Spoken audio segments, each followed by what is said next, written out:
Hola chicos, ¿cómo están? Bienvenidos a esta nueva clase donde vamos a seguir avanzando en estos temas que aprendimos la semana pasada, no la anterior, sobre el proceso de socialización, los grupos primarios y los grupos secundarios. Lo importante es que vos tomes notas de las diapositivas que vayan pasando a lo largo del video y también de lo que te resulte importante de lo que yo vaya diciendo, ¿no? Como este es el único material de estudio, te recomiendo, que tomes apuntes de todo lo más importante. Y lo hagas en tu carpeta, así te queda tu carpeta completa. Así que si ya estás listo entonces, vamos a empezar con la clase de hoy. Primero un breve repaso de los temas nuevos que aprendimos.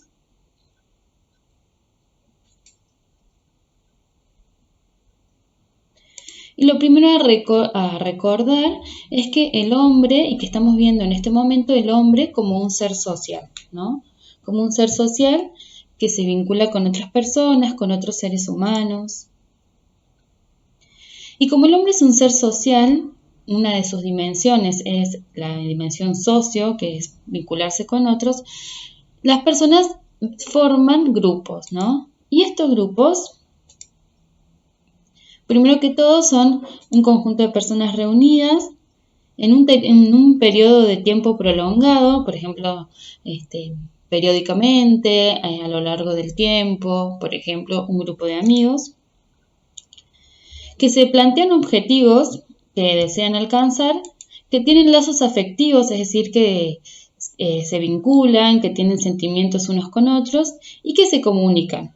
Es decir, que hablan entre ellos, se cuentan las cosas. Estos grupos nos ayudan a satisfacer necesidades, por ejemplo, nos juntamos con otras personas y conformamos un grupo para estudiar, entonces satisfacemos la necesidad del estudio. Nos ayudan para trascender, ¿se acuerdan que habíamos visto que la trascendencia era la vinculación conmigo mismo, con los demás y con Dios? Bueno, en los grupos podemos realizar esa trascendencia. Nos permiten nuestro desarrollo cultural y espiritual, ¿no? Porque cuando nos vinculamos con otros o tenemos distintos grupos, transmitimos la cultura, ¿no? Por ejemplo, en nuestra familia, nuestros padres nos transmiten la cultura y nosotros, cuando tengamos hijos, se la vamos a transmitir a ellos. En la escuela transmitimos la cultura y desarrollamos también lo espiritual, en el sentido de la creencia en este ser superior. Y sobre todas las cosas y más importante, en los grupos realizamos nuestro proceso de socialización. ¿Y qué era el proceso de socialización? Que este tema es muy, muy importante. Primero la definición, que es el aprendizaje que realiza la persona de ideas, valores, modos de vida, ideales, lenguajes, normas, cultura. Es el aprendizaje de todo lo que sucede en la sociedad a la que pertenece, ¿no? Es muy importante. La socialización entonces es el aprendizaje de todas las características de la sociedad a la que cada uno de nosotros pertenecemos. ¿Qué fin alcanza la socialización, el proceso de socialización? Primero, y sobre todas las cosas, incorporar a una persona a la vida social. Entonces, para que nosotros podamos formar parte de la sociedad en la que vivimos, tenemos que desarrollar nuestro proceso de socialización. Y este proceso dura toda la vida. Desde que nacemos hasta que morimos, realizamos ese proceso de socialización para vincularnos con otros. Este proceso, ¿se acuerdan que les había contado? Implica dos subprocesos. En primer lugar, la diferenciación. ¿Qué significa esto? Que si bien vamos incorporándonos a una sociedad, vamos teniendo nuestras propias características, es decir, nuestra forma de pensar, nuestra propia moral, nuestros propios valores. Nos diferenciamos físicamente, pero también creamos nuestra cultura, tenemos nuestras propias experiencias, nuestra historia, ¿no? ¿Por qué? Porque cada persona es singular, es decir, que no se parece a la otra. Y el otro subproceso es el de integración, que es la parte donde vamos aprendiendo las normas y valores y conductas de la sociedad para poder formar parte de ella. Si bien vamos adquiriendo todo eso que forma parte de la sociedad, que es importante para la integración, también tenemos la diferenciación que nos hace distintos los unos a los otros. Estos dos procesos, subprocesos del proceso de socialización, se realizan en grupos primarios y secundarios, que es el tema nuevo que vamos a ver hoy. Grupos primarios. Primero que todo, en un grupo primario es un conjunto de personas con un objetivo en común, pero hay un vínculo de amor, ¿no? Y las relaciones entre los integrantes del grupo son fluidas. ¿Qué significa esto? Que son constantes, ¿no? Y son todo el tiempo que nos vamos vinculando con este grupo. Entonces, primero hay un vínculo de amor y las relaciones son muy fluidas, ¿no? Constantes. En los grupos primarios hay una relación de mucha confianza, de respeto por el otro y de ayuda mutua, ¿no? Entre los integrantes de grupos primarios se colaboran unos con otros para llegar a los objetivos. Uno puede contarle las cosas que le pasa, puede dar su opinión, puede expresarse libremente y todos los demás integrantes de ese grupo los van a respetar. En general, en los grupos primarios son grupos reducidos de personas, ¿no? Porque para que existe toda esta confianza no son muchos participantes de este grupo. Y la comunicación y las relaciones, la comunicación es fluida y las relaciones afectivas. Es decir, que tenemos sentimientos por los otros. Queremos a los integrantes del grupo primario. Claros ejemplos de grupos primarios son la familia y los amigos. Esos son nuestros grupos primarios por excelencia. Así que vamos a ver un poco lo que es la familia. La familia es el primer agente socializador. Cuando nacemos a una familia conformada, ¿no? Uno nace y tiene una madre y un padre. A veces nuestra madre no es nuestra madre biológica y es una madre adoptiva. O tenemos distintos modelos de familia, pero nacemos dentro de un núcleo familiar. Dentro de la familia, que es nuestro primer agente socializador, que nos va a permitir aprender las normas, la persona y cada uno de nosotros aprendemos primero las normas de conducta. ¿Qué significa esto? ¿Cómo debemos comportarnos? ¿Qué es correcto hacer? ¿Qué es correcto no hacer? En segundo lugar, aprendemos los roles, es decir, la función que cumplimos dentro de la familia. En tercer lugar, los valores éticos. Aprendemos cosas como el respeto, la solidaridad, la educación, la responsabilidad. Todo eso se aprende dentro del núcleo familiar. Aprendemos sobre las nociones del tiempo. Aprendemos destrezas físicas porque desde que nacemos aprendemos a caminar, a hablar, a comer. Todo eso lo aprendemos dentro de la familia. Cuando vamos creciendo, aprendemos a bailar con nuestros padres o hermanos, o a jugar al fútbol, o a jugar a cualquier cosa. Todo eso dentro de la familia.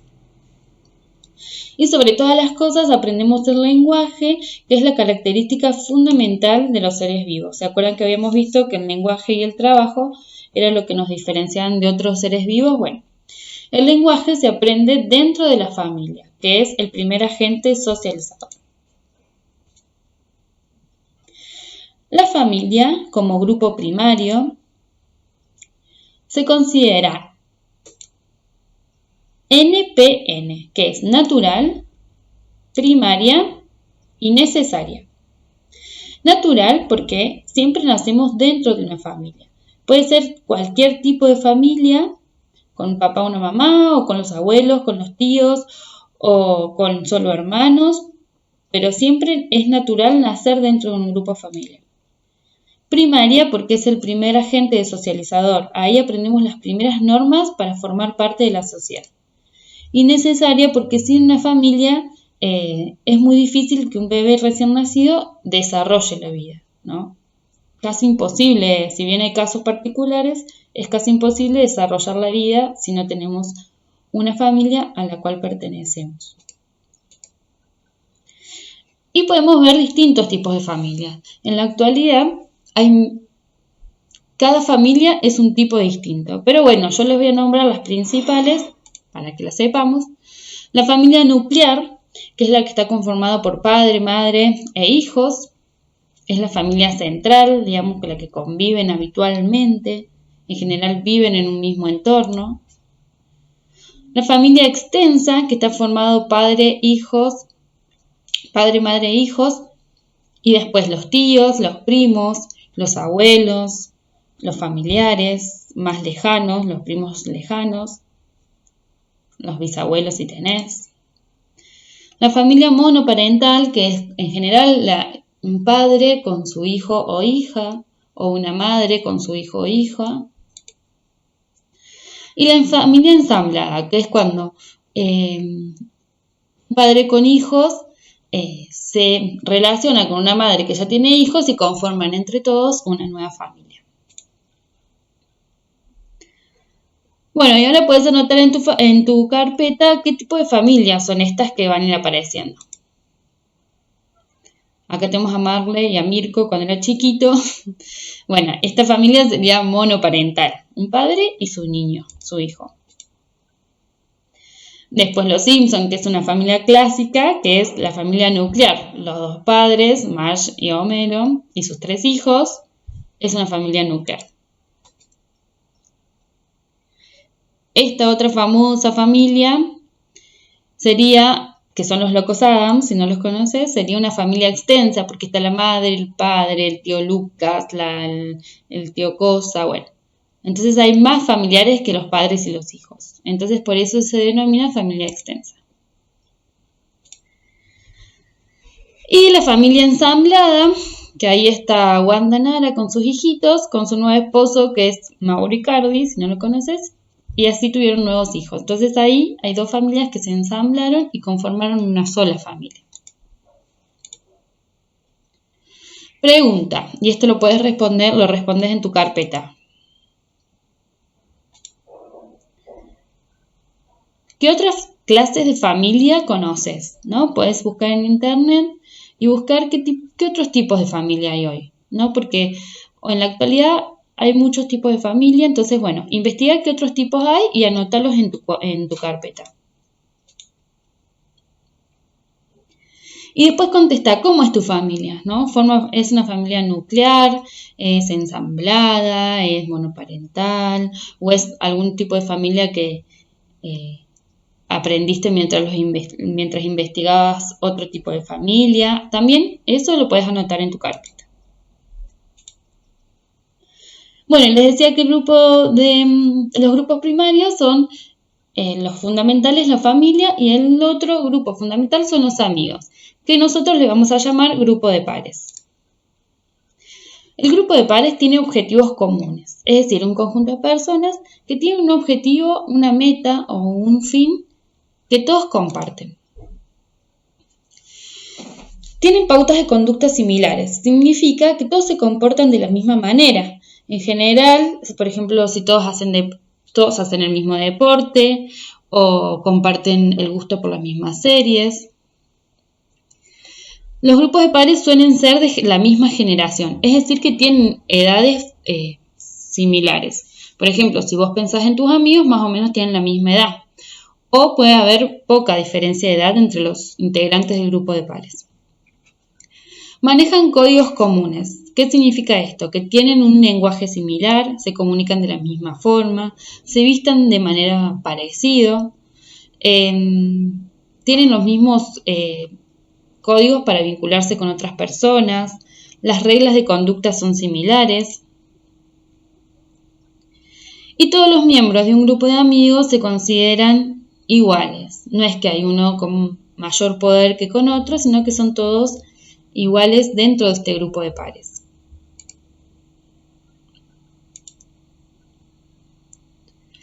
Y dentro de los grupos de pares hay unos grupos en particular que se llaman tribus urbanas.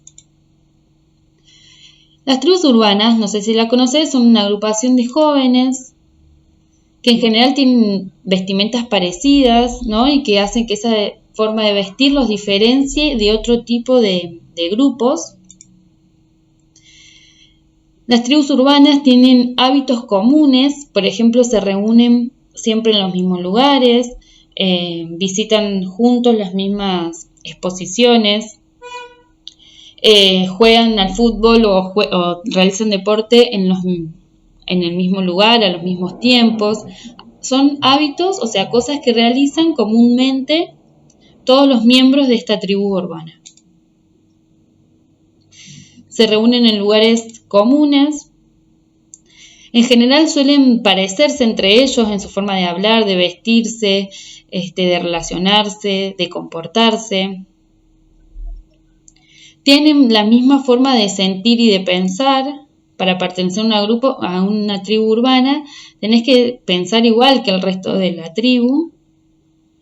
Y entre ellos se ofrecen seguridad y afecto, es decir, que se defienden, que tienen lazos afectivos, comparten emociones, se comunican continuamente.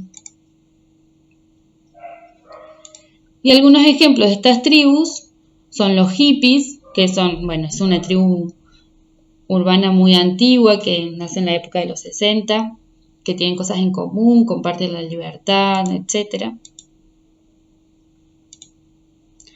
Los otakus, que es una tribu más moderna, ¿no? Que comparten el gusto por el anime. Los raperos, que comparten el gusto por la música, una vestimenta particular. Los skaters, que comparten el gusto por un deporte que es realizar skate, se visten también de una forma particular. Y bueno, si ustedes ven estas imágenes, pueden identificar cada una de las tribus, ¿no? Cada uno tiene una vestimenta particular. En esa vestimenta se diferencia una tribu de otras. Tienen un gusto en común, los hippies, no sé, el gusto por la libertad, los otakus por los anime, los skaters por el deporte y los raperos por la música. Tienen un lenguaje propio, una forma de hablar, una forma de comunicarse. Todas estas son características propias de cada tribu que hace que se diferencien de otras, ¿no? Y ahora puedes investigar qué características tienen estas tribus que te mencioné recién y qué otras tribus urbanas existen en la actualidad, ¿no? Hay muchas tribus. Bueno, puedes buscar en internet o donde a vos te parezca y anotar en tu carpeta qué otras tribus conoces y qué características tienen.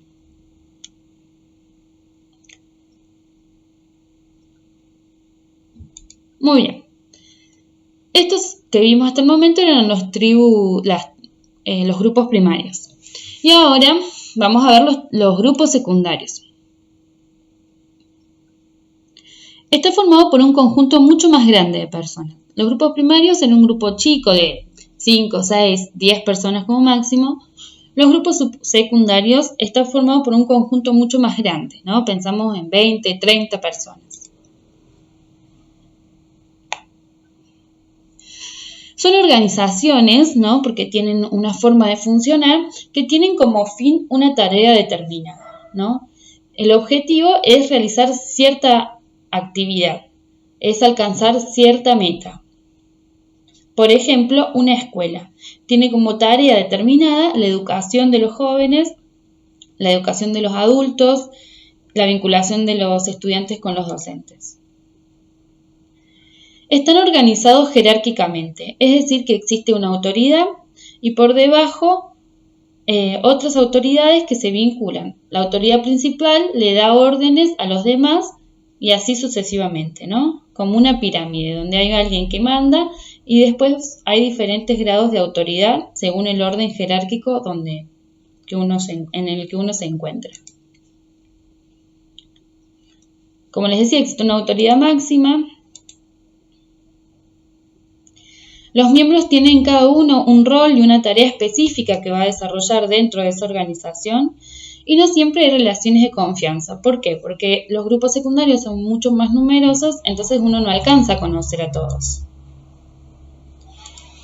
Son ejemplos de grupos secundarios, un hospital, ¿no? La tarea de un hospital es brindar salud y sanar a los pacientes que se presenten. Hay un director de hospitales.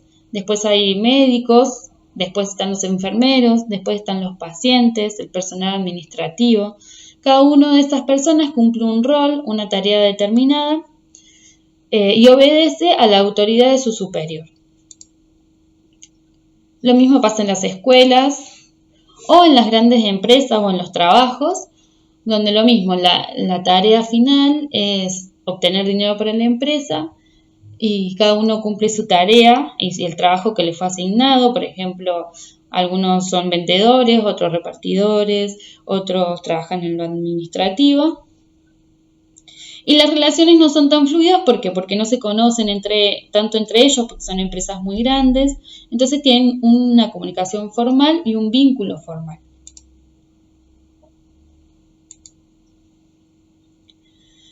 Y por último, los roles. Este es el último tema que vamos a ver hoy.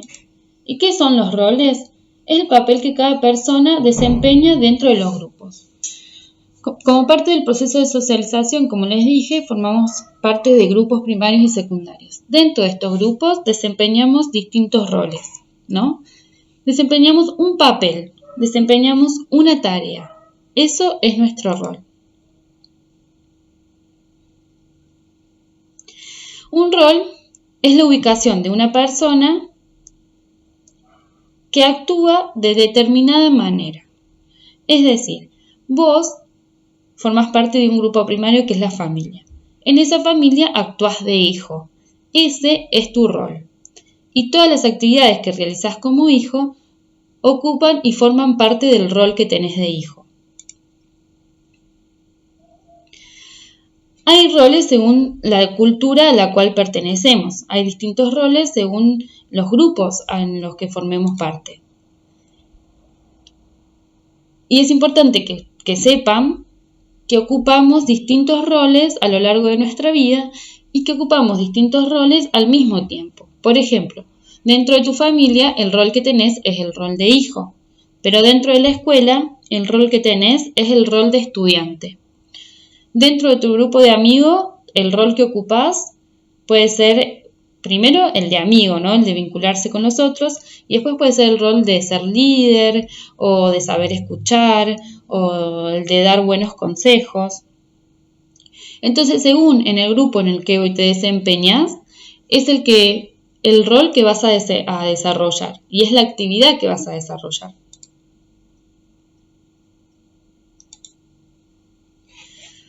Muy bien. Dicho esto, es importante entonces que nos queden claro el proceso de socialización con los dos subprocesos de integración y de diferenciación, qué es un grupo primario, qué es la familia, qué son los amigos, el grupo de pares y las tribus urbanas, qué es el grupo secundario y qué son los roles, ¿no? Si sabes todo esto, perfecto, genial. Y es muy importante que sepas que para la próxima clase, que es la semana que viene, vamos a realizar una clase virtual a través de Zoom. Primer año C, la clase la vamos a hacer el miércoles a las 10:30 horas y primer año B el jueves a las 10:30 horas. Y para desarrollar esta clase tienen que seguir las indicaciones que están en el PDF, donde les mando toda la información y toda la tarea que tienen que realizar. Muy bien, y con esto terminamos. Cualquier duda, cualquier cosa que necesiten, cualquier consulta, por los canales de siempre, el foro, el chat o el mail. Muy bien, muchas gracias y espero que tengan un lindo día.